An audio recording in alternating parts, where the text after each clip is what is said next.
Hello दोस्तों, एक बार फिर से स्वागत है आप सभी लोगों का हमारे यूट्यूब चैनल पर।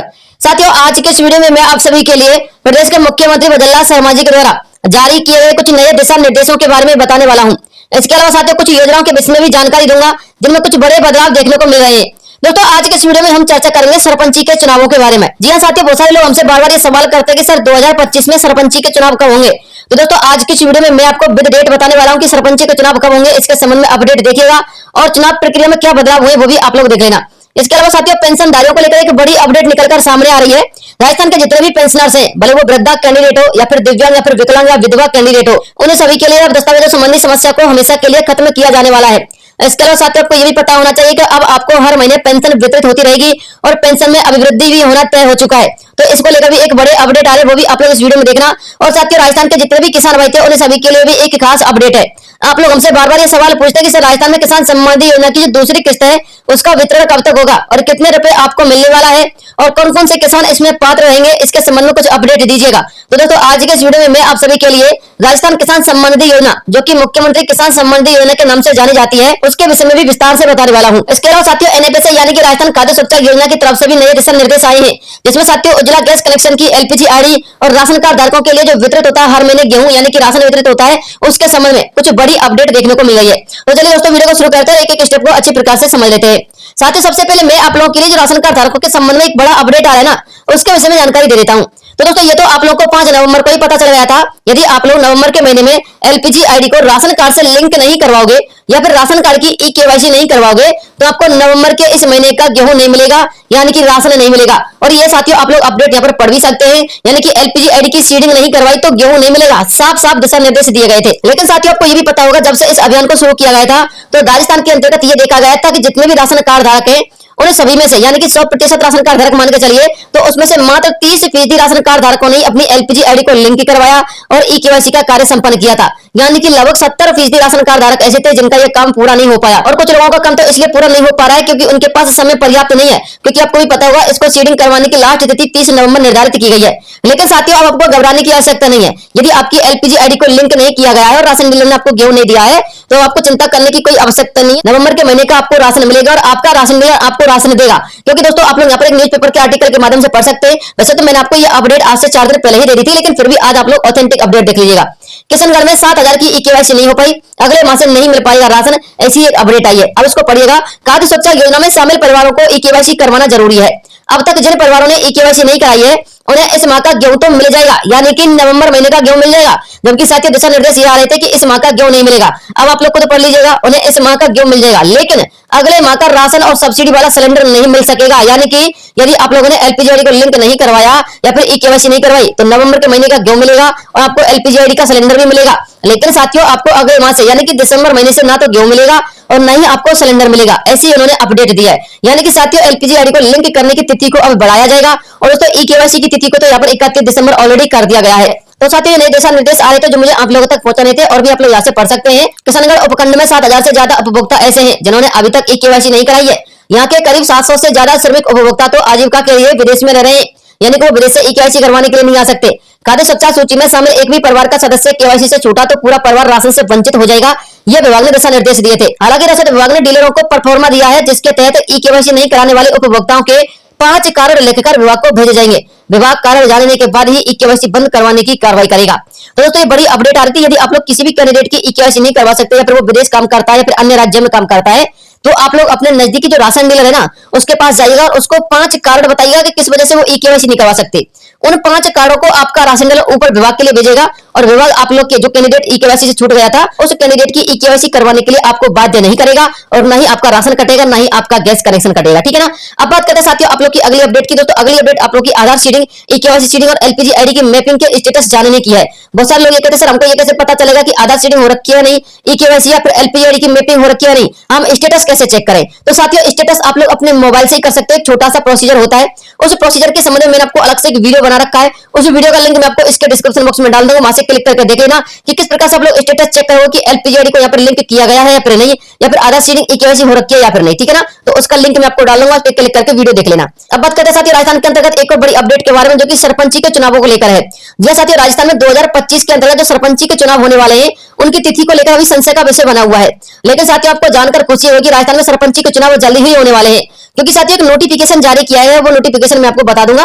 लेकिन इससे पहले दोस्तों आप एक विश्लेषण देखिएगा 2020 के चुनावों का। तो दोस्तों आप लोग यहाँ पर देख सकते हैं 2020 में जब चुनावों की प्रक्रिया हुई थी तो उसमें जो प्रथम चरण के अंतर्गत मतदान हुआ था वो 7/1/2020 यानी मंगलवार को मतदान हुआ था।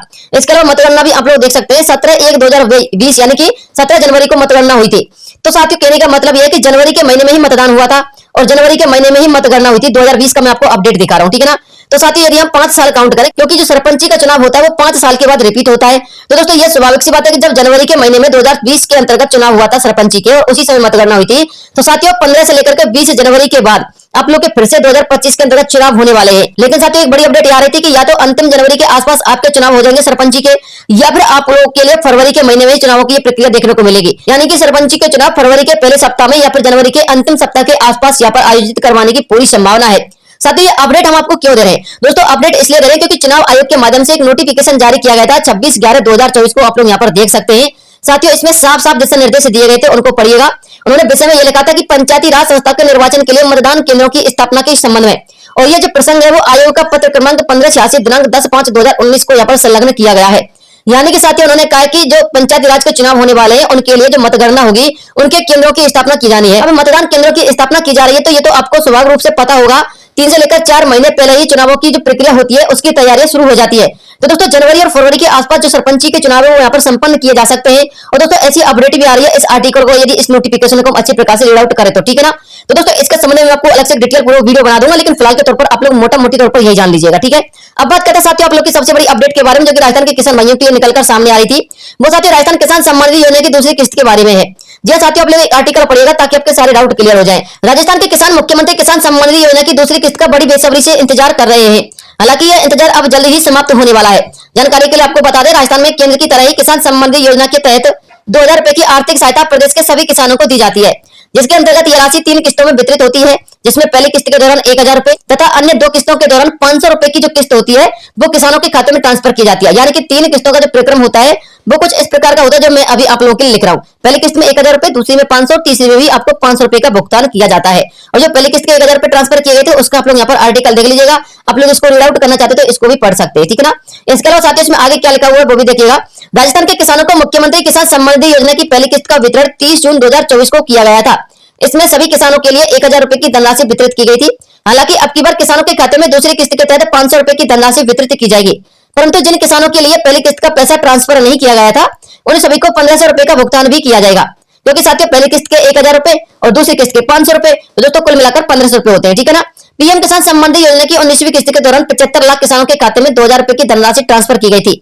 ये साथियों किसान जो है ना 75 लाख, ये राजस्थान के किसानों का आंकड़ा है, ठीक है ना। इसलिए अब की बार मुख्यमंत्री किसान सम्मान निधि योजना के तहत राजस्थान में 80 लाख के आसपास किसानों के खाते में दूसरी किस्त का पैसा आने की संभावना है, क्योंकि साथियों 5 लाख किसान ऐसे होंगे जो कि उनकी संख्या अतिरिक्त तौर पर बढ़ाई जा सकती है, यानी कि जिन्होंने अपने अकाउंट संबंधी बहुत सारी समस्या का समाधान करवा लिया है या फिर अपने अकाउंट को फिर से एक्टिव करवा लिया है, तो उनके लिए भी किसान सम्मान निधि का दूसरा पेमेंट मिलेगा, जो कि राजस्थान के अंतर्गत संचालित योजना है, ठीक है। जानकारी के लिए आपको बता दें राजस्थान सरकार ने मुख्यमंत्री किसान सम्मान निधि योजना की दूसरी किस्त के वितरण को लेकर तैयारियां शुरू कर दी हैं। हालांकि दूसरी किस्त का वितरण 15 दिसंबर को किया जाएगा, 15 दिसंबर 2024 की मैं बात कर रहा हूँ, ठीक है ना।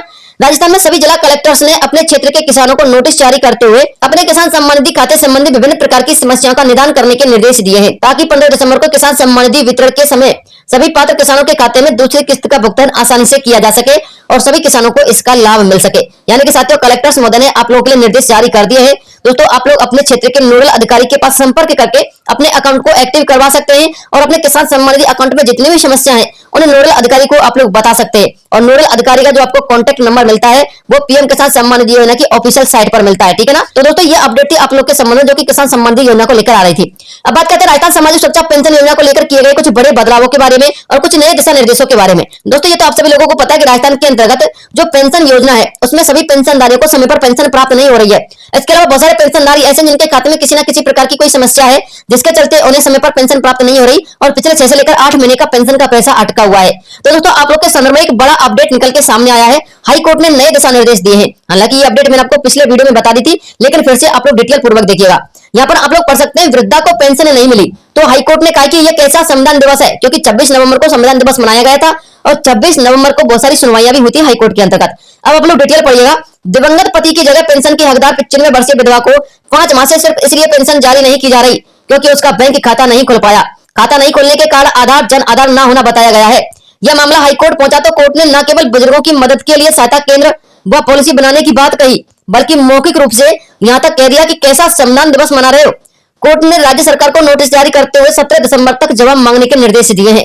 यानी कि साथियों, कोर्ट ने कहा कि ये कैसा श्रमदान दिवस है जिसके अंतर्गत आज तक बुजुर्ग कैंडिडेट अपनी पेंशन के लिए दर दर भटक रहे हैं, लेकिन उनको पेंशन प्राप्त नहीं हो रही। आप लोग यहाँ पर ये भी पढ़ सकते हैं, कोर्ट ने कहा है कि सहायता केंद्र और पॉलिसी बनाई जाए ताकि सभी पेंशनधारियों के लिए समय समय पर उनकी समस्याओं का निदान हो सके और पेंशनधारियों को बार बार दफ्तरों की चौखटों के चक्कर न काटने पड़े। तो दोस्तों ये बड़ी अपडेट आ रही थी। दोस्तों हाईकोर्ट ने दिशा निर्देश तो दे दिए, लेकिन देखते हैं कि हाईकोर्ट के इन दिशा निर्देशों की कब तक पालना होती है। 17 दिसंबर को राज्य सरकार क्या जवाब देती है। जैसे कोई बड़ी अपडेट आएगी आपको तुरंत चैनल के माध्यम से वीडियो प्रोवाइड करवा दिया जाएगा। बस चैनल को सब्सक्राइब करके बेल आइकन जरूर दबा देना रोजाना ऐसे इन्फॉर्मेटिव काम की खबरें देखते रहने के लिए। जय हिंद, जय भारत, वंदे मातरम।